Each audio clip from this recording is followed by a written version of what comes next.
What's up, SNA Assassinators? This is Super Ninja Austin back here with another video, and this is the wrestling news on February 25th, 2025. And we're going to be talking about today on the wildest and intriguing wrestling news stories and rumors that you Assassinators need to know. Like from the Wrestle Zone article, which includes reports on WWE employee morale, has been declining, staff upset with the minimal raises, and also uh Brian Williams teased a WWE 2K25 DLC, pushing the envelope to in the envelope, we have some genuine surprises for the gamers. And then it says right here we got.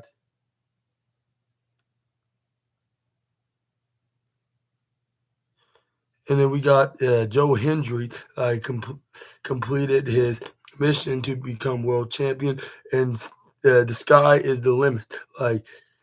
For NXT TNA's partnership, and Sami Zayn uh Sami Zayn says today's WWE is meant to be an escape from the political climate, and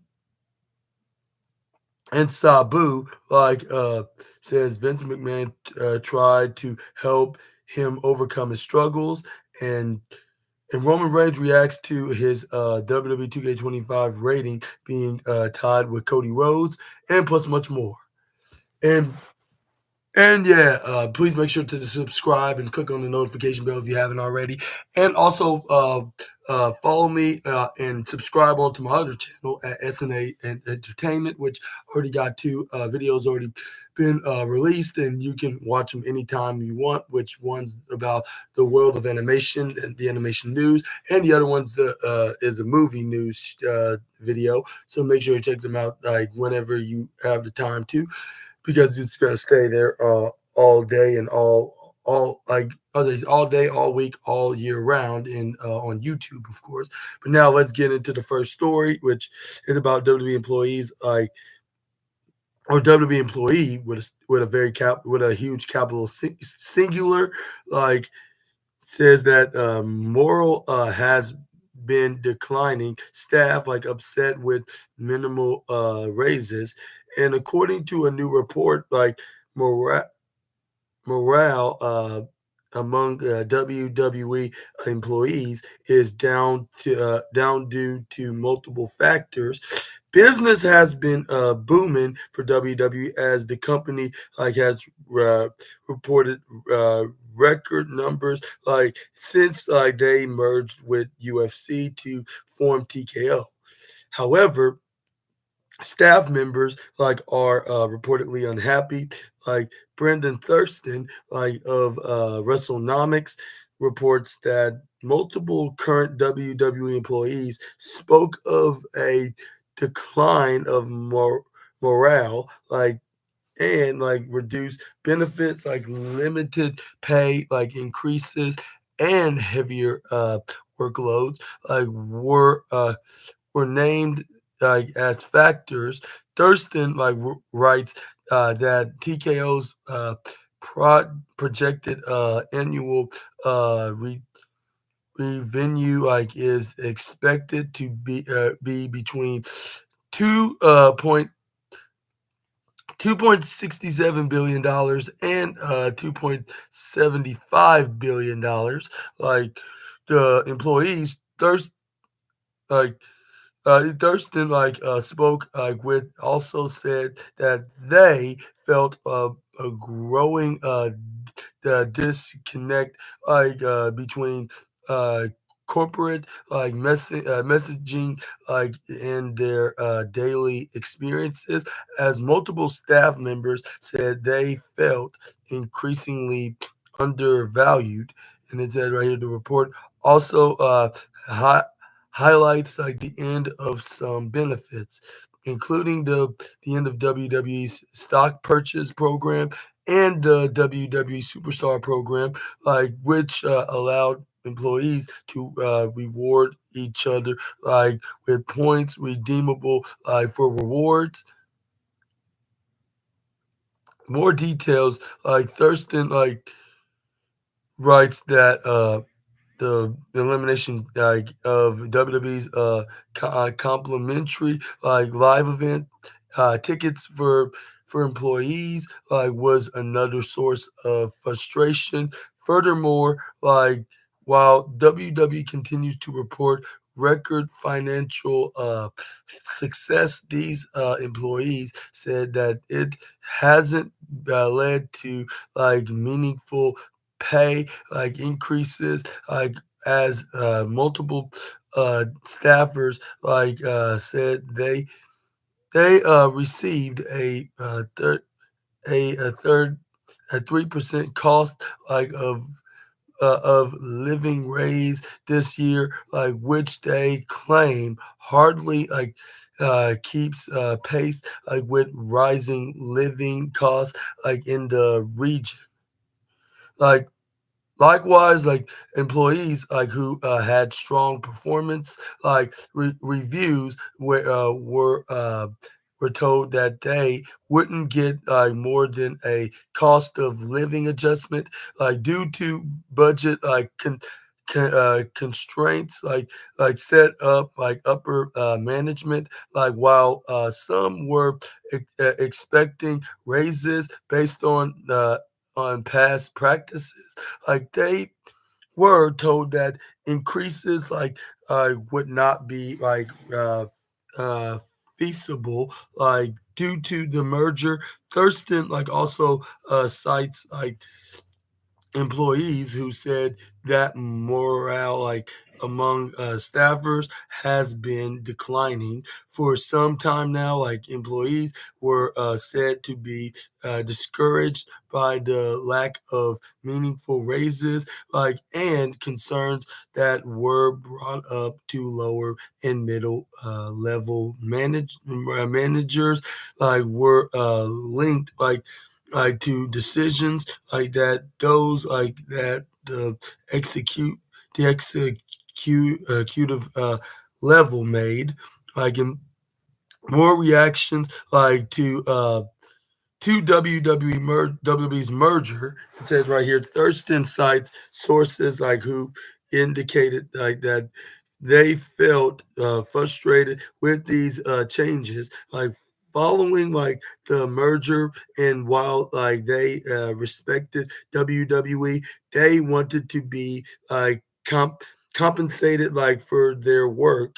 These sources also expressed that they were surprised by the direction that WWE has taken since their transaction with Endeavor.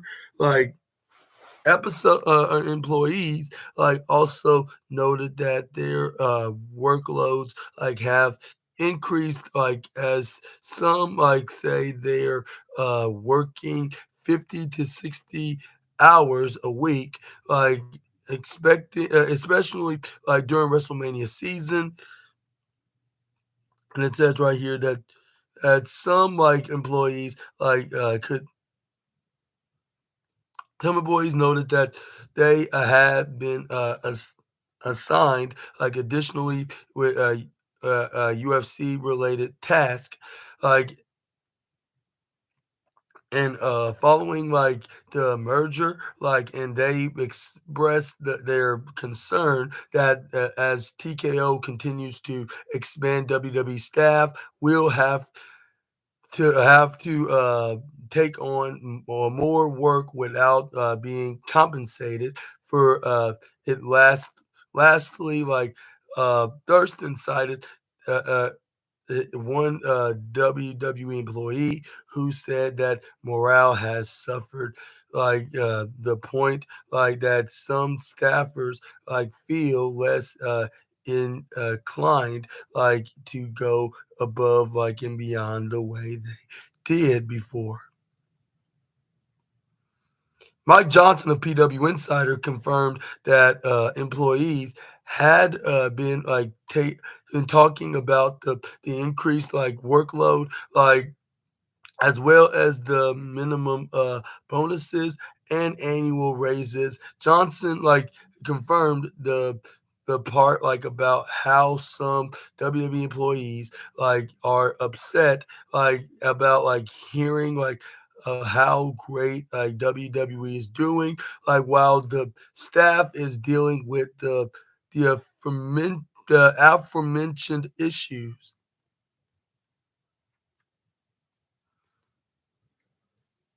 But what are your thoughts onto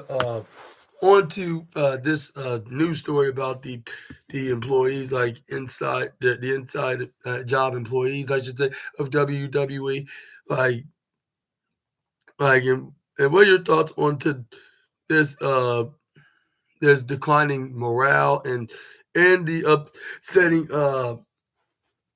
minimal raises of their pay, and with some of them not even really getting paid at all, and let me know down in the comments below what your thoughts on to this shocking revelation about these employees in WWE. And I sure hope that they do be compensated much more sooner rather than much more later. Hope yeah, exactly that and fully into that matter. Hopefully, it'll be a huge turnaround into the situation. But let's move on to the next news story.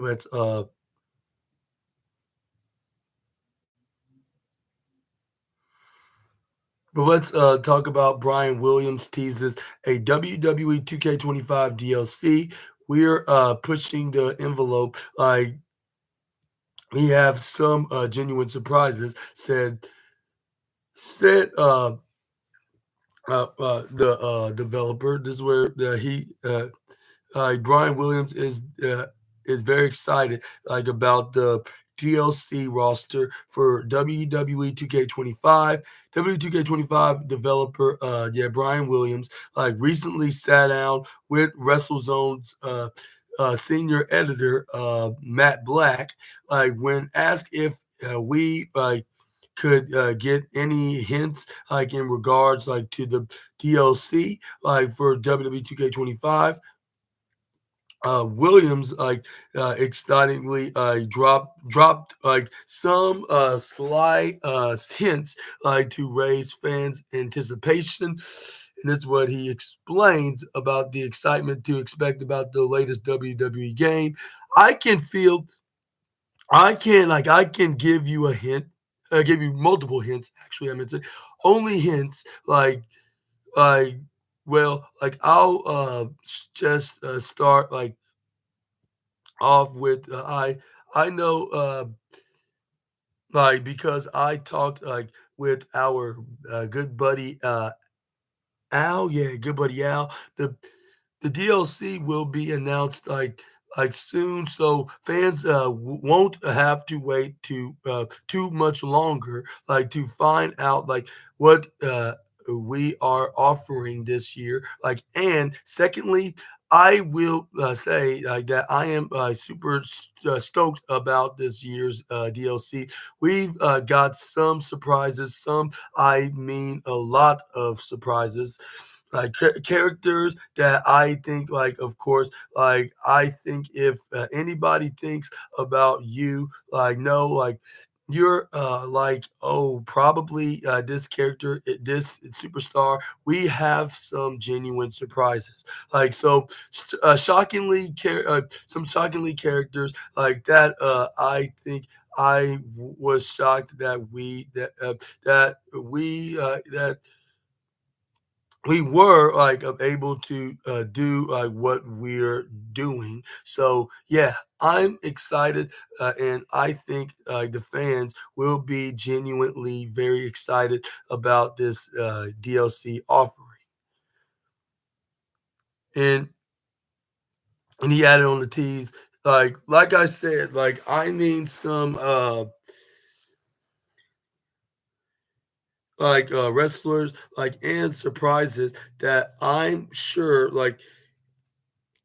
people will be oh my god, I never thought I'd have this person in the game. Like, and it's like, yep, like brand new world. Like we're pushing the envelope. We're trying to move mountains, like to really make our DLC like as exciting, like and as like worthwhile, like post launch, like as it like probably can be gotta keep that excitement going, like you know like what like I mean in a correcting question, like after the game comes out, it's got to be like exciting. And hard cut off dates, like when asked like about like hard cut off dates like for DLC and how it could potentially be prevent like someone like Penta from being like included in this year's game. William chose his words very carefully. He he carefully like he carefully hinted at, yeah, I mean, we have hard cuts off, when it comes with him confirming this unfortunate news. Like I'll keep those to myself for right now, but that's one of the good things like about having DLC and having the ability to add content to the game like post launch. There's no bigger fan of Penta than myself.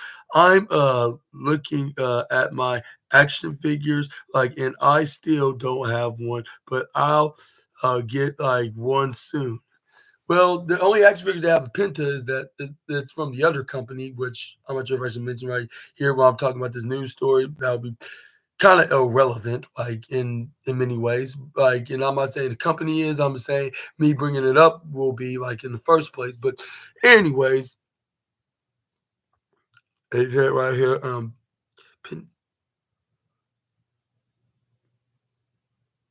like, so I will just say, like, keep your ears turned, like, to WWE games, like, and like you get your WWE 2K25 news, and I think the fan base like will be excited about what we offering this year.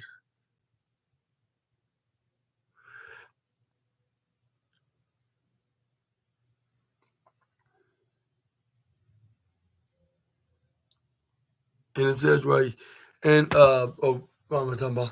And what are your thoughts onto Brian Williams, yeah, hints that like about the DLC in 2K25. And do you think it's something that's worthwhile, and something that we should be all looking forward to knowing who's going to be on the DLCs by all the whole year of 2025, like, and do you think it's going to be names that we would not expect to be on the game? Well, maybe except for Penta, maybe we can see the likes of who's been coming to WWE from the past year. I'll say I wouldn't be surprised if now I'm hearing this like because say we could see the likes of I don't know Julia or Stephanie Vaquer, Oba Femi, maybe even Lexus King. What else? Who else that's been in NXT for a while for almost a couple years, but it's probably been there for like only just a little bit over a year. I'll say Lexus King, Oba Femi, maybe Sean Spears, perhaps. Uh, who else? I'm not sure. Yeah, Ricky Saints is going to be on there, but we could see Javon Evans. We could see All Legal Ethan Page. I'd say we see the likes of who else made a debut or return in WWE.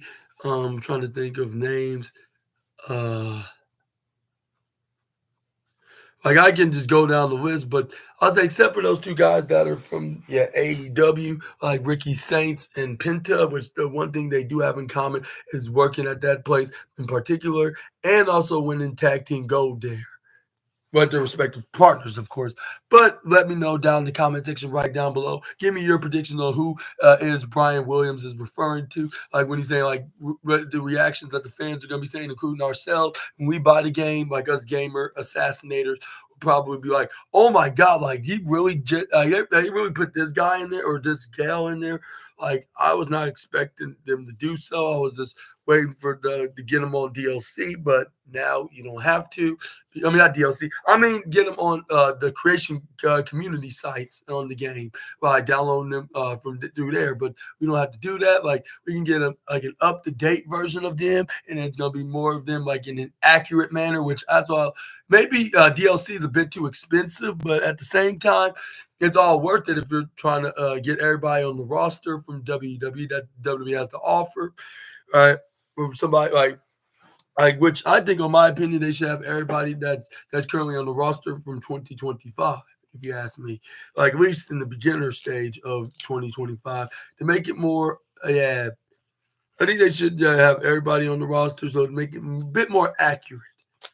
But I gotta admit, they do like when they have the wrestlers and the on the roster, and then the rest, and when they have the wrestlers on the roster and the wrestlers that are what's that,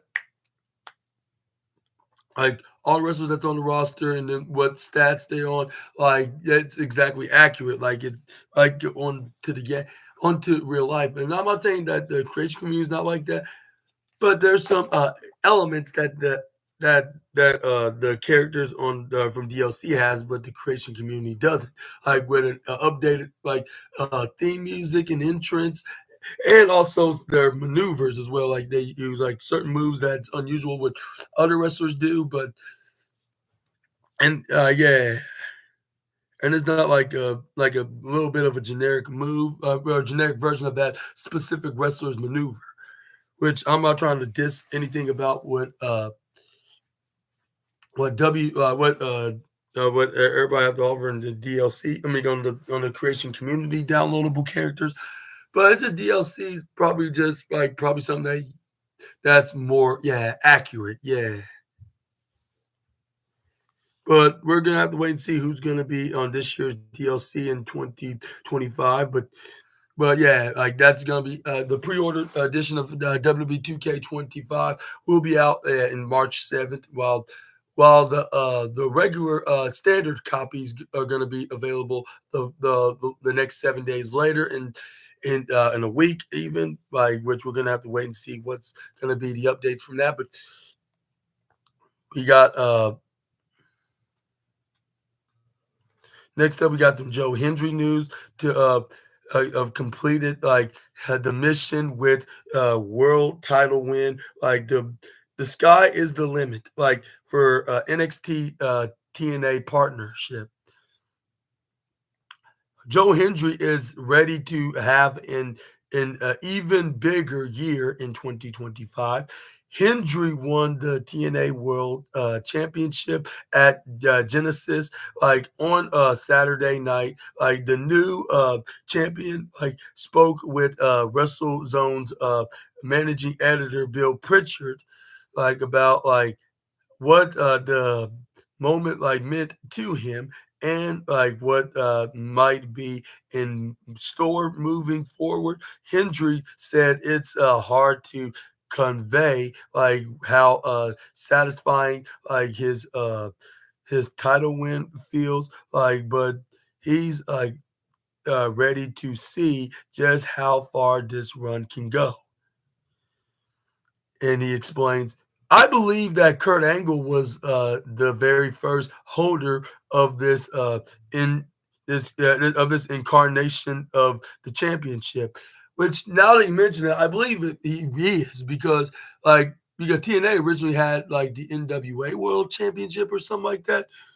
So yeah, like now that he mentioned it, I believe that's the case. But so it's one of those moments like where it really hit me. Like he explained, like I was like, wow, like this is Kurt Angle's belt. Like this is AJ Styles' belt. Like this is Sting's belt. Like this is Samoa Joe's belt. Like this is big. It means a lot. Like I'm excited, and ready for the opportunity to see how far we can take this in 2025. He added, you've seen the packed arenas like that we've been running like back in 2024 was crazy. But I have a sneaking suspicion 2025 is going to be even bigger. Joe Hendry completed like the mission. Hendry has a history with Angle, as he booked himself in a match with Angle earlier on in his career, like how that he's the TNA champion. Like he'd love to reconnect with Angle, which is the Olympic gold medalist, of course, and show that he's delivering on the hype and become a big name in pro wrestling. I remember Kurt telling me in 2016 that he really thought like I was going to be huge, or I'm going to be a huge star. Guess what? I fast forward in 2025 till 20, and in 2020, fast forward in 2025. Look what he became. He became a world champion from a former rival company of WWE, which now they're working partners. Which that's very insane. I would have never thought this guy. Like it's been almost 10 years that he's been giving us advice, and yeah, and look at him now as a world champion. But he said like he really thought I was going to become a huge star in wrestling. Like it took me a long time to finally to get to TV and to get to this level. Hendry pointed out like into this interview, like I I remember seeing an interview with Kurt, where he was sad. He was saying that I really thought like Joe Hendry was going to be a big star. And I remember his co-host said, no, no, he's starting to really, really get over in TNA. Now to have the championship, I would love to love the opportunity to take with like Kurt Angle, because the last time we saw each other in person was in Glasgow. Like he was doing a live tour for Inside the Ropes. He just got a chance to say hello. I said, Kurt, I'm thinking of going to TNA. And he thought it was a great idea. So for me to complete the mission this, it's very satisfying. Joe Hendry says fans should expect the unexpected on the live TV and NXT partnership. On Thursday night, TNA Impact will air live for the first time in nearly a decade, and second live taping, at Full Sail University, was announced January 22nd. Joe Hendry sees the return of a huge sign of progress for TNA, and and emphasized the and emphasize emphasized emphasized the unpredictable nature of live television. It's huge progress. He added for the for the brand. Can you imagine that the first time that people see me after winning the championship is going to be on live television, like like like where anything can happen in yeah in I'll say like in yeah believable of the unbelieving questions, I guess you could say, like, and like as you know, we're in an era of in professional wrestling where where absolutely like anything can happen. It's more even more, I mean to say, like explosive, like when it's live pro wrestling, like is all its very best, like when it's unpredictable, like, and you have no idea what's going to happen. Like I have no idea what's going to happen when you add the that in that element like of live TV. Like I'm telling you now, like you better be there in person or you better be watching on TV because expect the unexpected.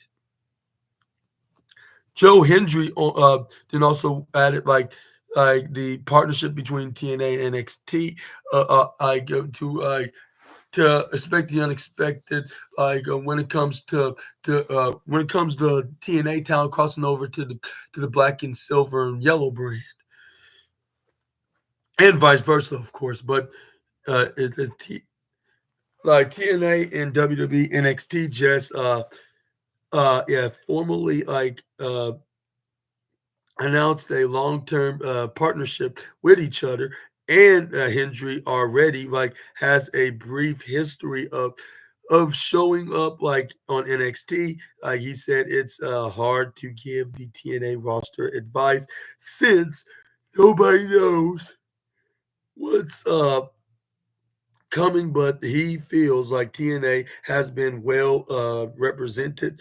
Like on NXT because of that. Like he believes, like no pun intended, the TNA talent will be ready like for whatever comes their way. He continues, we know there's a partnership, but we don't know what's going to happen. The roster doesn't know. That's super exciting as well. Like professional wrestling is a difficult game. I don't know if people realize how difficult professional wrestling is. So if you're in TNA, if you're on NXT, if you're on a major company, if you're on television, you're pretty damn good. At this, we're in locker rooms with world class professionals, like whether it's like TNA wrestlers crossing over to NXT wrestlers crossing over to TNA, like yeah, they ain't going to need advice from me. Like they've been ready for a long time. Hendry touted the mutual benefit like of a partnership between NXT and TNA. It's been like rewarding like for him personally, but like there's so much more they can all accomplish in the new year.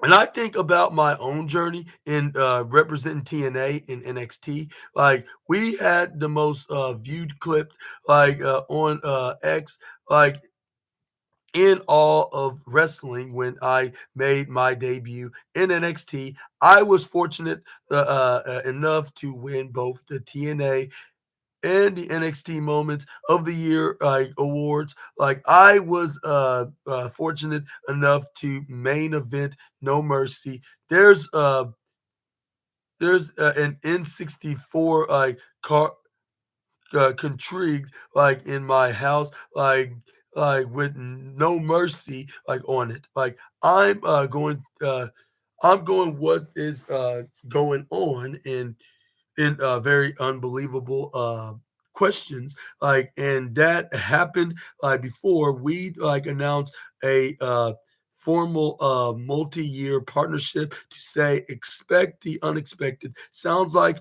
it could be an understatement. I don't know what's going to happen. And that's what's awesome about it. To me, sky is the limit. And all ready for it.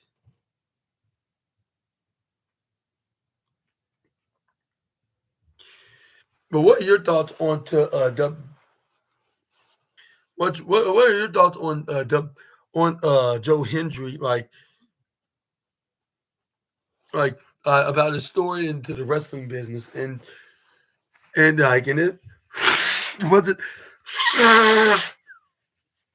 and did and then Kurt Angle said everything right, with him becoming a big star, which he ends up being, not only just on TNA but also in WWE with them in the era that they are partnering with in the company. I mean, they're partnering with the company that they've been rivals with probably for over 20 years. But also and even Joe Hendry, yeah, like I said, plenty of times before. Now I'm gonna say this, plenty of more times, even if it's 20 years from now. Just like Wrestle Dynasty this year in 2025 with Kenny Omega and them and what's the name, Kenny Omega and Gabe Kidd, their match. I'm gonna be mentioning this until the cows come home, or even after they do come back home. But yeah, my boy Joe. I mean, yeah, Joe Hendry wrestled my boy Simon Miller and in that TNA Turning Point event 2023, when they were in Newcastle, England. Yeah, which Joe Hendry won, of course. Yeah, I get which I'm kind of jealous of my boy Simon, for him wrestling him first. But I mean, at the same time, it was not my number one dream of facing Joe Hendry. But now I'll say it's in that list now. Since Joe Hendry made a name for himself in wrestling, I would like to fight him in a dream match. Which that probably take a little while for that to happen, but it's a possibility. But let me know down in the comment section right down below what's your opinions about Joe Hendry. Do you think he's on top of the world right now into his achievements? Which I think when it comes to the TNA perspectives, I think that's definitely an accurate statement. While I would say Joe Hendry, overall in wrestling, is been being a mainstream what they call a mainstream attraction. Yeah, he's also a star in that too. And he does a little bit of music on the side as well. So what talents that this guy does not have. But yeah, but moving on, we got Sami Zayn, talked about on today's WWE, and and what it meant to be a time to escape political climate. And it says right here, Sami Zayn understands WWE not bringing politics into their show in the way they used to in the past. Speaking on the media call leading up to Elimination Chamber, the Canadian star spoke about the lack of politics in WWE today. He admitted that the company is very different than in the past. When political events the Iraq War of the Persian Gulf war, Gulf War, yeah, the Persian Gulf War would be referenced through on-screen characters, in and Sami Zayn says that the WWE is now a form of escapism. He also feels like politics has become entertainment itself, and people want to avoid it when they watch wrestling. I like to talk about, wrestling as sort of a reflective art form in the world in regards to history and sociology, sociology, and how it's kind of uh, mirrored like societies at the time, having said that WWE's always had sort of a political uh repre- representation of the Z of the Zegas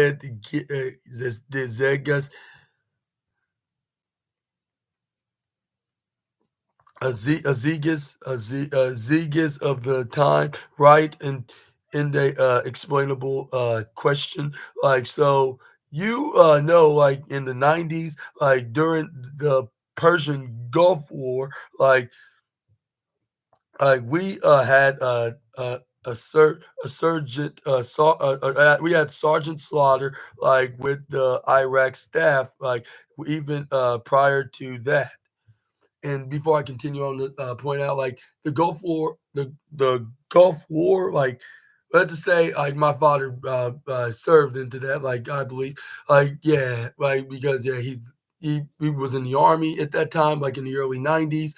So yeah, even though I wasn't quite here in the '90s, but yeah, yeah, I kind of see where Sami Zayn is coming from because I hear plenty of drama and horror stories about this all the time. But yeah, yeah, I thought I might let you assassinators know that. I'm just gonna give you a little bit of that,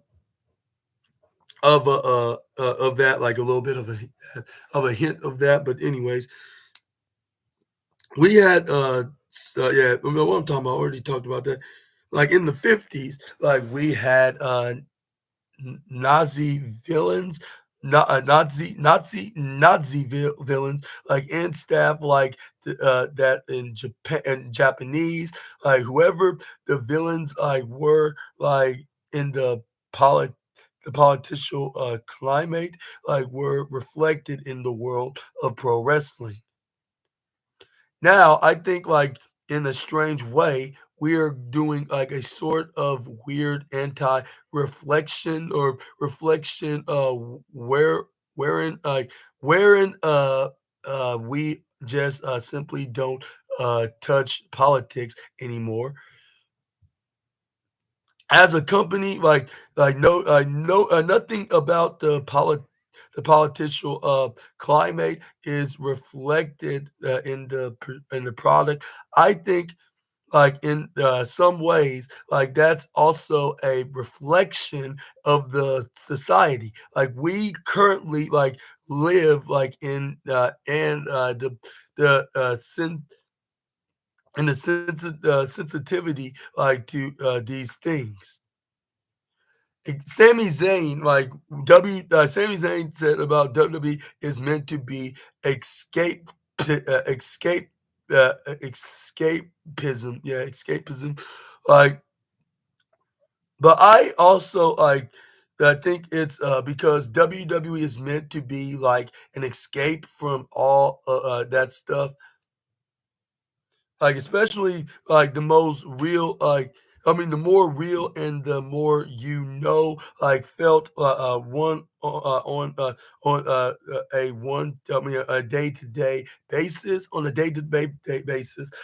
For some people it's not an abstract idea when you get into the conversation of tariffs, like people are feeling that at the grocery store or whatever gas station they're at they're feeling it in day to day life, or they will and the potential to feel it is certainly there.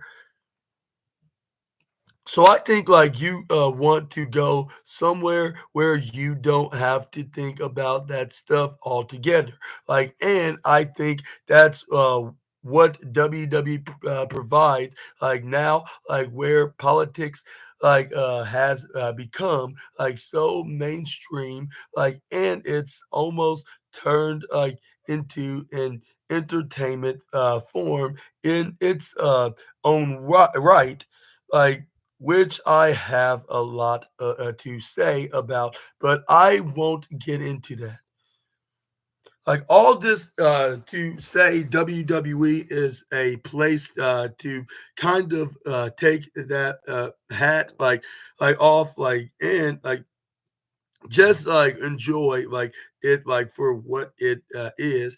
I think everybody who purchased their tickets to Elimination Chamber is there for a great show. They're not there to think about this stuff. They're not there to boo Americans or cheer Canadians or whatever they are there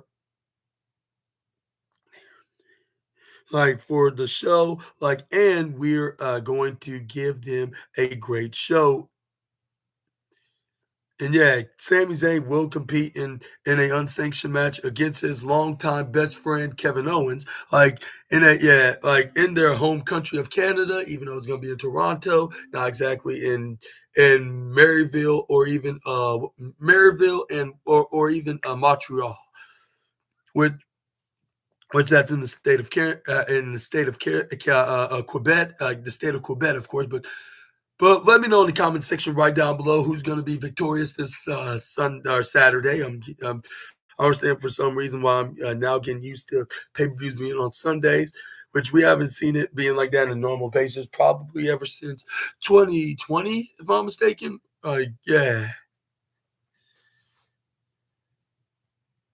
Next up, we got Sabu admits that Vince McMahon tried to help him overcome his struggles with promos turn to turn him into a friendly babyface. Sabu recalled struggling with promos despite help from Vince McMahon and Rob Van Dam. The ECW legend appeared on one of on the one of a kind podcast, which is fellow ECW legend Rob Van Dam himself, where he spoke about his issues with promos in the WWE. Sabu told a story about how Vince McMahon tried to get him to cut long, unnatural promos, which went against what the Sabu character was. He he mentioned one day Vince McMahon goes to me. You should be on top. You should be a top baby face. You need to talk. Be a friendly baby face.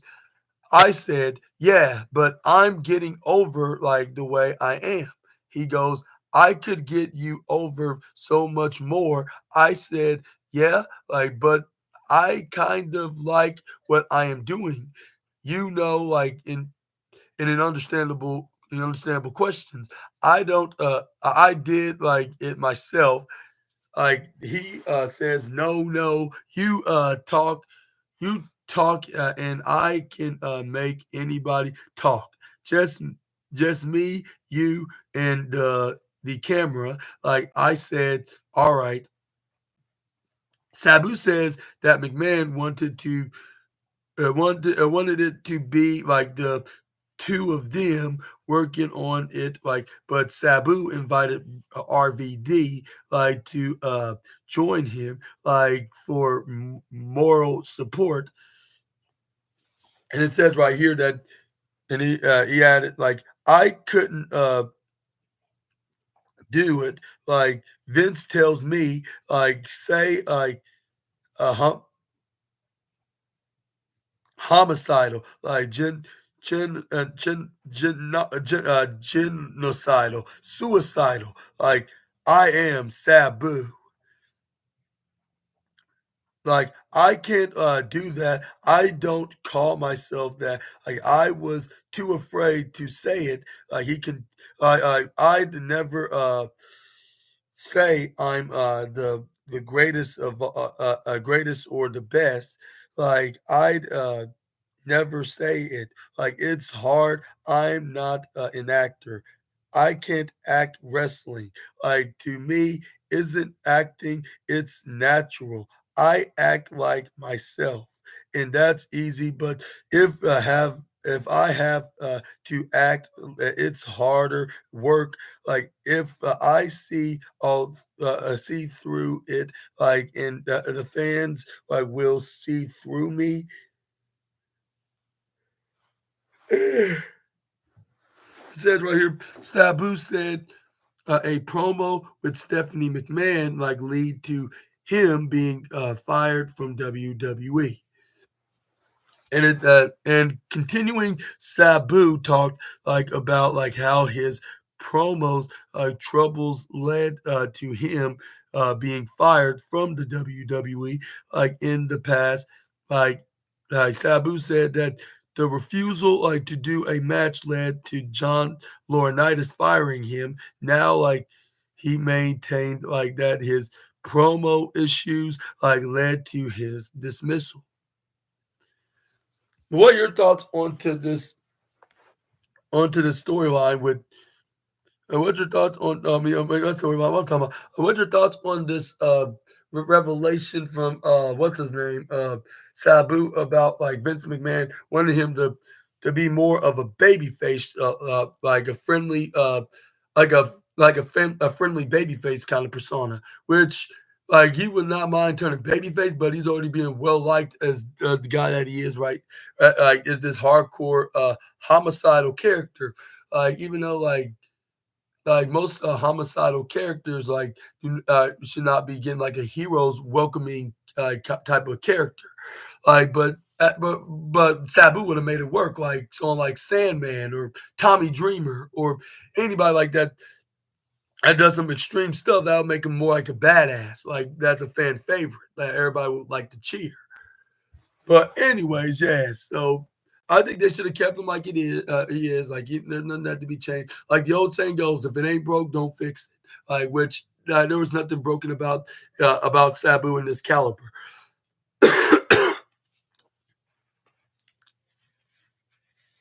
But let me know about this and give me your reactions in the comments. And yeah, and what man, just think about what it could have been if this wasn't in wasn't in the conversations. Yeah, like we probably was perhaps we would have seen we would have yeah we would have actually likely would have seen likely would have been seeing Sabu would have sticked around for a little while, just like the likes of of Tommy Dreamer and Rob Van Dam and others. But and also, like, if WWE was not trying to be too much of like their own version of ECW, like it would have probably been more easier for like legendary ECW originals like them to be tolerating their own the Stanford-based company's own version. Like if they were just making it like how the original ECW was and maintain that, like and do things like in a fair balance, like everything. Like I bet ECW would guaranteed would still be on, even if it's a WWE version. Like how NXT is on still, like from over a decade, like with it being a developmental brand for the WWE's main roster. But moving on, we got Roman Reigns like reacts to his WWE overall rating like being tied with Cody Rhodes.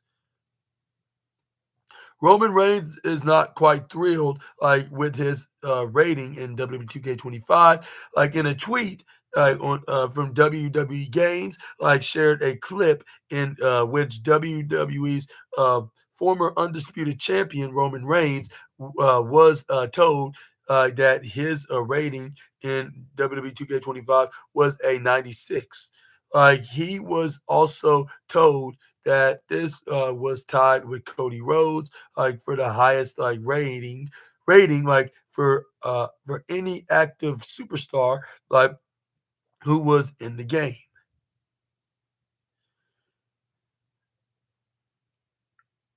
Like and it states like who's above me, like we're no, this is what Roman Reigns said in the this is what Roman Reigns said like while reacting into like the on the WWE's video game social media account, stating who's above me, and in a very in a serious and angry questions. Like, don't give me that small print. Like, I want all the details here. When Reigns like was informed that some of the legends like in the game were rated higher than he is, he he responded like with a very disappointing answer and trash the only reason and trash it. Like the only reason, like when Roman Reigns said, like the only reason why that that that that he's good with the 96 rating overall is because that was his college football number 96. Which that's true because when he used to play for the University of Georgia Tech, he used to be number 96. And they even showed that on the video games back in the day when they had college football on that day. But for WrestleMania, like main events, like, and I'm like a 96 rating overall. Like, are you buying these ratings and these very unnecessary? I mean, not unnecessary. I'll say in in these uh, I'll say in these unbelievable questions that feels ridiculous. But here's the video of the clip on X, where you can see Roman Reigns' reaction find out what his rating overall is.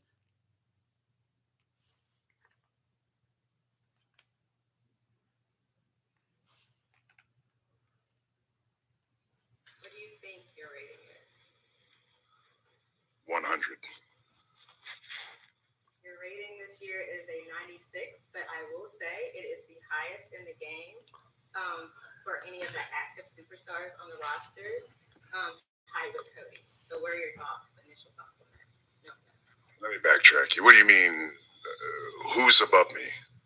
You said there were other people, though. So don't give me that little small print. I want all the details here. So there's other like legends in the game. Trash. The only reason I'm good with 96 is because that was my college football number. Next question. 94? WrestleMania main events. A 97. Are you buying these ratings? And would you agree with Roman Reigns? Like, do you think he should be rather be a number? I'll say a number 100, which I think he was like in WWE 2K22 or maybe even 23. Like he was an overall like 100 or 99. Correct me if I'm wrong, Assassinators. That was when he was definitely dominating as undisputed champion. But I can understand why he's a 96 because he's no longer the champion and like an unbeatable force in the on the roster. With all due respect to Roman Reigns, but he's still pretty tough though, and he does win. Still wins most of his matches. I think he is undefeated in 2025 though, but I'd say like I can understand why it's 96, and yeah, needs saying the reason why he would they would tolerate 96 because he's been his college football number. Which yeah, it is. It was when he was the defensive tackle for the University of Georgia Tech, if I'm not mistaken. Like, and I can understand, like, yeah, because Cody Rhodes was the same man that beat him for the championship that he held on I'll say, for over 1,000 days. So I can understand why they put him on the exact same level as he is because they're on that exact same amount of levels. But if he would have beaten a guy like Cody Rhodes and him and remained as champion, maybe I can understand this should have been number one. But the thing is, he's not an unbeatable force anymore, and also not a dominant champion that's been holding on to that title for almost 4 years. because it when they came into an end like back a year ago or almost a year ago. Let me rephrase that by the current champion that is today, like the American Knight, which I think that's the only sole survivor from that year's WrestleMania that remained as champion from then. Was back in 2024 because we had so many title changes from 2024, 2025, except for the WWE Championship most specifically. But anyways, it says right here, Cody Rhodes previously beat Roman Reigns to win the undisputed WWE Championship at WrestleMania 40 last year in 2024. Like, and it says right here, from Brian Williams that guys, the game developers like him, like of the 2K25 game, teasers have been revealed. With I think I already talked about this. Well, yeah. So I'm just gonna tell you, Assassinators. What's your thoughts on Roman Reigns' reaction? Again, do you agree, or do you think that's like probably 100% accurate, like on what's his ratings like with him, like at a like at this pretty decent, I'll say level. I'll say like even though he should be a high level, like in which Roman believes that. But maybe I agree, maybe 86. He's more of a 95, considering that he did lose the Cody Rhodes, but not going to get too much into details on that. Just saying, but right, it's just my theories on things, like not really taking this too seriously, but I'm just kidding about that. But yeah, like yeah, let's move on to the next slide. We got Caleb Braxton reveals that Vince McMahon does not believe in teleporters. Former WWE correspondent Caleb Braxton revealed that Vince McMahon didn't let anybody read off a teleporter like in WWE. Braxton left WWE last year, like after 8 years, like with the company. Like she worked as a backstage reporter, backstage reporter and interviewer, and like hosted like uh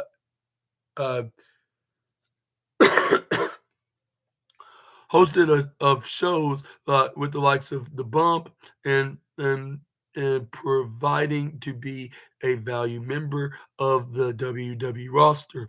Kayla Braxton recently spoke with After the Rap, where they discussed the details of working backstage in the WWE. She revealed that Vince McMahon does not believe in teleporters, and would rather hand her a 17 scripts throughout the day to to memorize. In WWE, Vince McMahon does not believe in teleporters. Yes, she explains here, and she's like, and oh my gosh, absolutely not. Everything is off the cuff.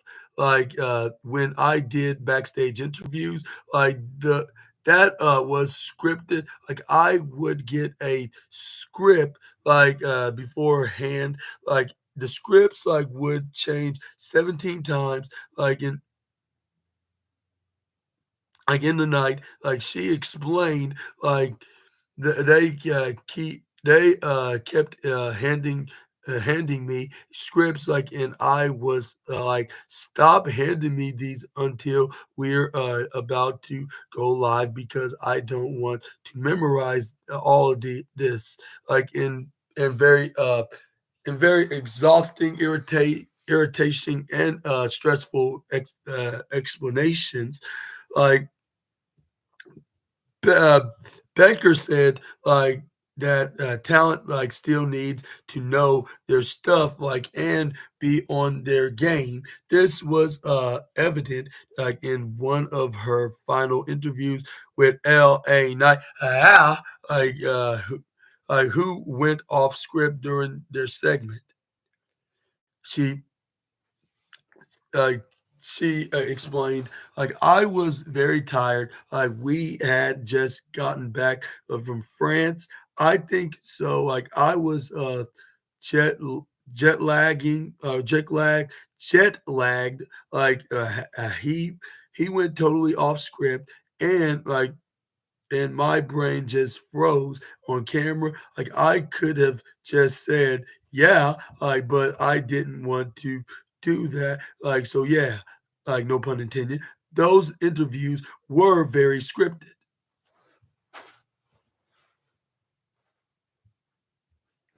But when I hosted the bump, like my morning show, like that was different. I had bullet points, but I had to bring my own knowledge.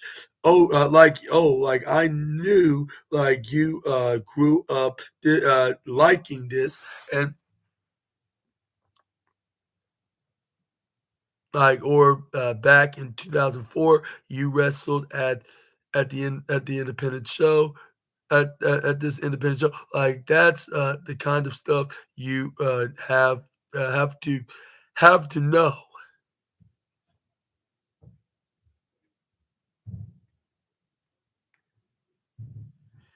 What are your thoughts on Caleb Braxton's experience of being in her time as a correspondent in WWE? Like with the script changing like about 17 to 20 times like a week or something like that. Like, well, like on the day that she's interviewing, like hours before she start, she goes on air and start interviewing interviewing the wrestlers and say what you need to say about like what's going on in WWE and whatnot.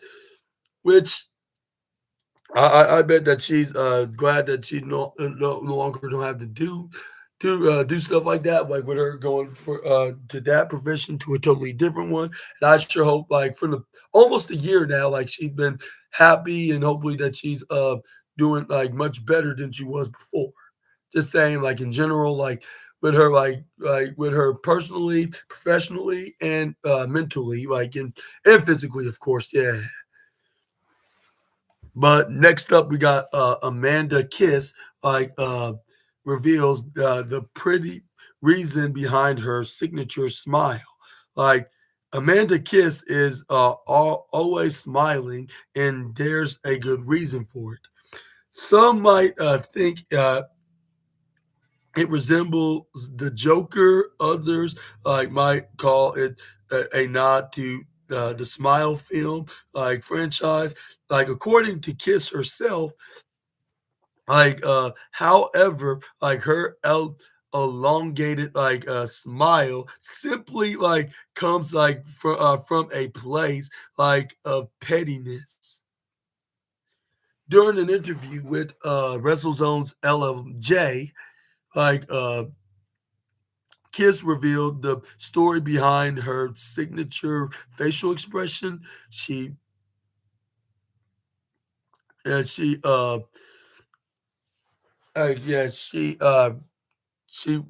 does a she explains, I'm like not going to lie, I draw a lot of my inspiration for things based off of my uh pettiness. Like the indie star then added, it's almost art in my mind, like in my opinion, wrestling, smiling, like having like fun go hand in hand. Like it's already a painful sport. There's enough stress in it like already. Like so, why would we not try and make good times like where like we could in a very it could in a very interesting question. So with the whole smile thing, like that's kind of what I was doing. If you can't like tell already, like I'm always smiling. I have a really bad habit of always, no matter like how I'm feeling, like there's a smile on my face. Of course, I will not drop names, but when I was training, I was told that I needed to stop smiling. I was like, why? And in a very big shocking question, like, and they gave me the whole oh my god, like wrestling and smiling, it doesn't go hand in hand. Like you need to look menacing. Like you need to look like this, like and that, and all like the above. Like then, like I was like, what if I just paint it like on my face, like and it turned it into my thing.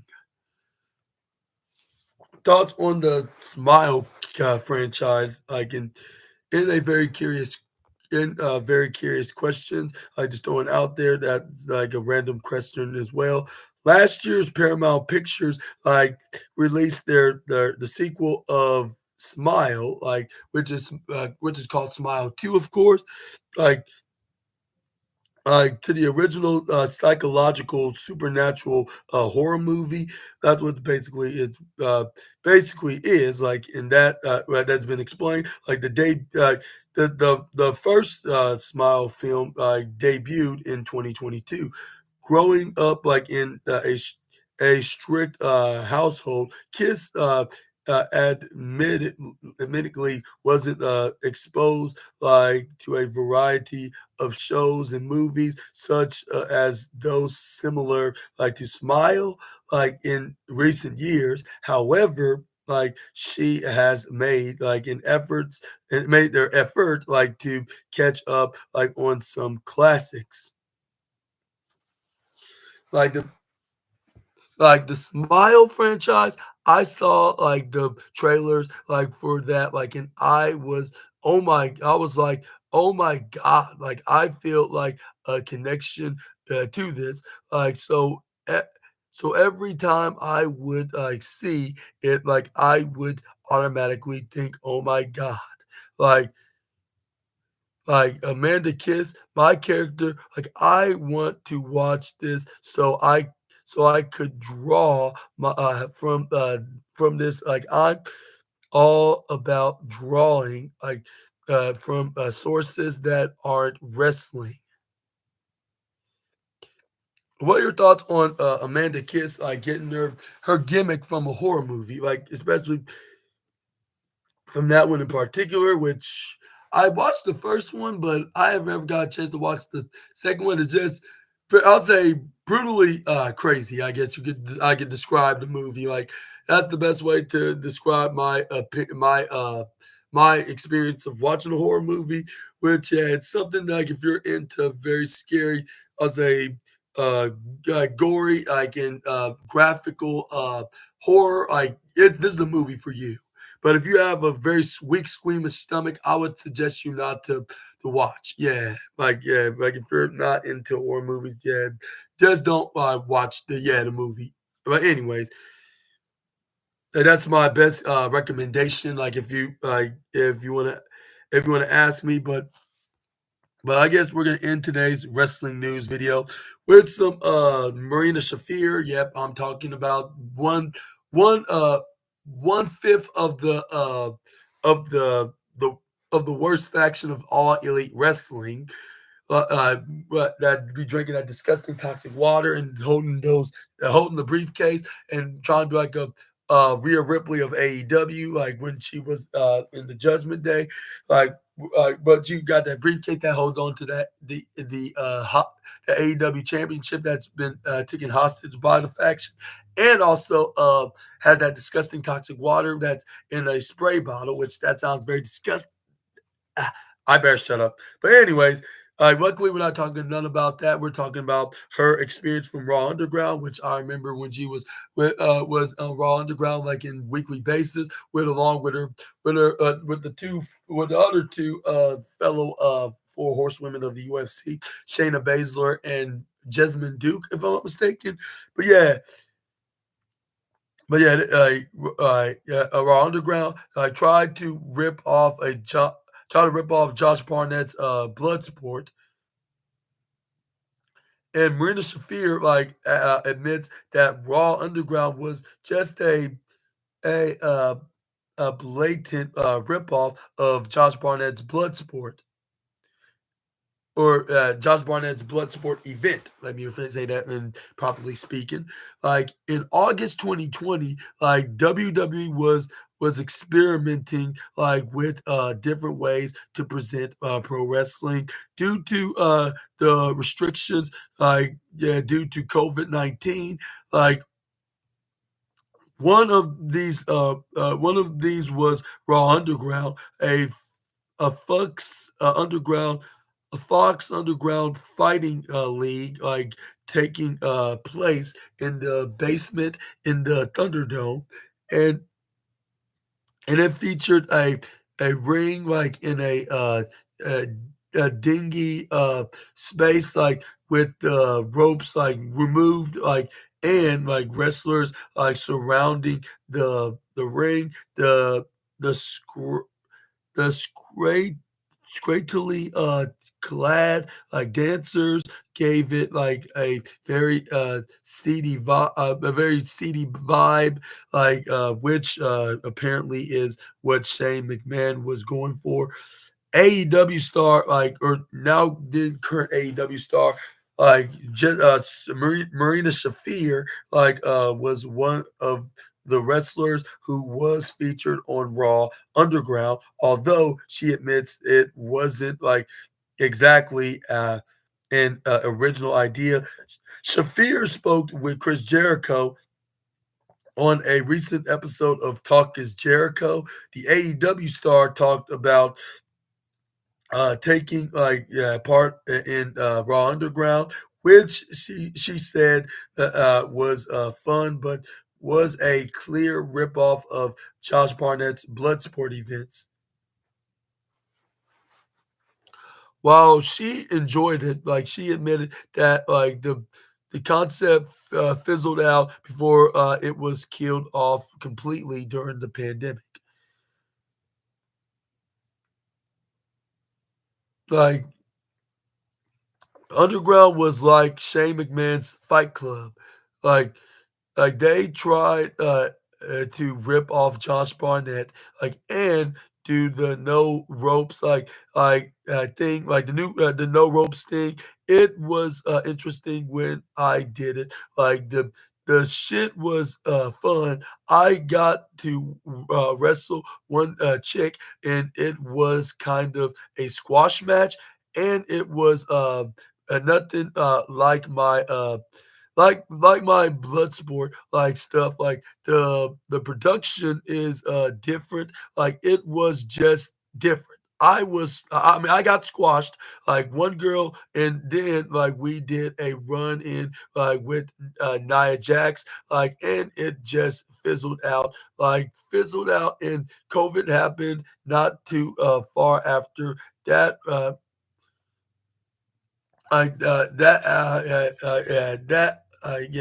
Not so far after that. But what are your thoughts on to the Marina Shafir's revelation? I know I keep saying this way too much when it comes to wrestlers revealing what about their time at a wrestling company or a certain event, in whose idea was it? Like this, and for an example, with Shane McMahon trying to make it his own version of a Fight Club, trying to find something new, and trying to find something that's very interesting for the Raw product, something that's an inside, that's something that's an inside event and nothing like an outdoor venue, something that's thinking normally outside the box, but more likely inside the box at this time because you were not supposed to leave outside your box shaped bubble. I guess you could describe it. But let me know down in the comment section right down below what's your opinions on to that note. And do you think this was a good idea from Shane McMahon to go with this? But it's a shame that it eventually got killed because or got killed off, because how does a wrestling event be killed if it's not even a being? I mean, it killed off, this got cut off completely because it got eventually staled and lackluster, unfortunately. But But yeah, like I guess this will be it for today. Assassinators on the wildest and intriguing wrestling news stories and rumors that you assassinators need to know from the I'll say the wrestling Wrestle Zone actually article. Like and which one was your favorite news story out of this list? If I had to pick one, I'll say the game developer from WWE 2K25 revealing about not reveal, giving hints about the DLCs, like and what to expect, like and be looking forward of getting excited and perhaps and yeah, I'll say get excited and happy, like and try to tune in, like to see like if we can see if WWE really is going to have some wrestlers that we never thought that they're not going to put on the game this year, like rather than wait until 2K26 to come out when it's probably like a new era, like with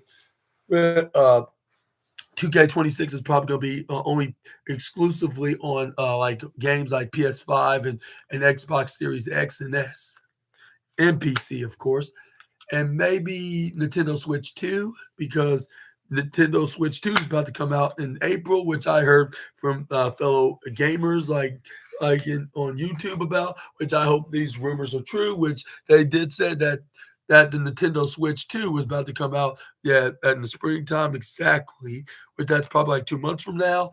Hopefully it's gonna be just as fun as the first original one, or maybe more updated, like if like something that's like a PlayStation 6 would look like when that released in the next few years, and the next Xbox generation. But until then, like we got PlayStation 5, PlayStation Xbox Series X and S. We got still PlayStation 4 and Xbox One. It's playable consoles that's still active until probably another year, until 2026. But yeah, bro, I hope y'all enjoyed the video, and if so, please make sure the big thumbs up button, hit the like on it, and the subscribe, and the post notification bell for more SNA content and videos.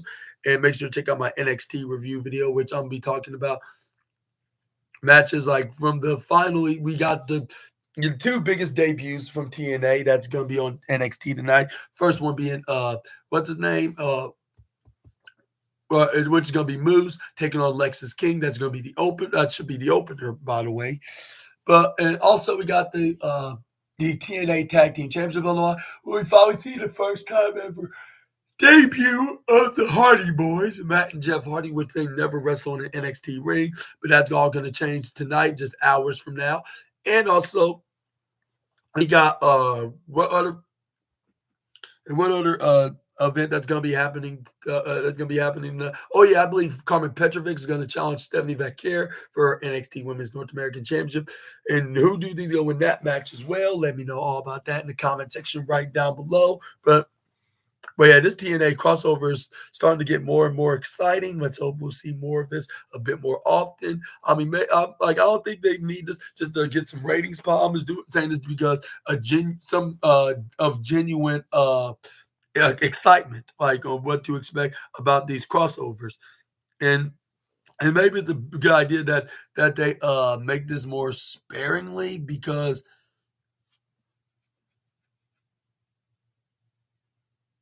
more given the fact that more spirit considering the fact that that W considering the fact that it makes it more special. That's why I'm trying to it like the nostalgia of it, like it just makes it more and more something to look forward to watching, like with this partnership, because even too much of a good thing could be like a bad thing if it's going to be overused like in weekly basis. So I understand why WWE don't often we bring in TNA talent like to cross over to WWE unless it makes sense in the storyline and also when it's on special occasions. But yeah, like, and I hope that the Hardy Boys do retain, and yeah, of course, a main event the show, and also like tease a tag team feud with Nathan Frazier and Axiom of a winner takes all kind of scenario, which I've been shouting for probably like half a year from now, half a year ago, like when this feud when the Hardy Brothers came back to TNA, they won tag team championships, and Nathan Frazier was like unbeatable tag team champions. But yeah, I think we're finally gonna get what finally SNA is probably gonna get what he wants, and that's probably gonna be at Stand and Deliver and Matt and Jeff Hardy's match types, which is the ladder match. But we're gonna have to wait and see about that. But I'm gonna let you guys go right here. I hope y'all are having a phenomenal Tuesday afternoon, and I'll see you all in the next video with some more SNA content. Until you meet again, Super Ninja Austin out of here. Bye bye, my assassinators. Y'all take care. I'll see you guys soon. I'm glad that you did that. And thank you, and welcome to the SNA podcast. And I hope you enjoyed everything from the beginning to the end. And just leave your comments on what your thoughts on about it. And we'll be talking very, very soon. Peace. And bye bye.